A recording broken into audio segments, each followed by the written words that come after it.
Дефектно-токовата защита или прекъсвач за остатъчен ток е електрически апарат, който се поставя в електрическите табла на апартаменти и сградите.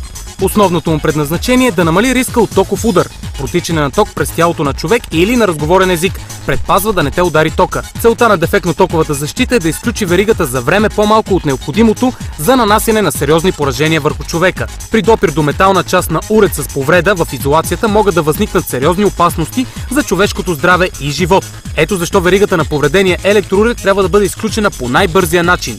За номинално напрежение 220 волта, времето за изключване не трябва да надвишава 0,4 секунди. При малки стойности на тока при повреда, ако това условие не е изпълнено, задължително трябва да се използва дефектно-токова защита, която ще гарантира навременно изключване на повредения консуматор.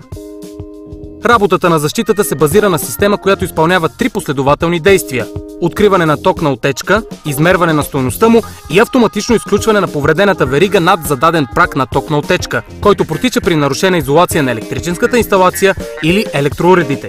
Функционално дефектно-токовата защита може да се определи като бързо действащ защитен изключвател, реагиращ на появата на диференциален ток във веригата, захранваща електрическото устройство или машината.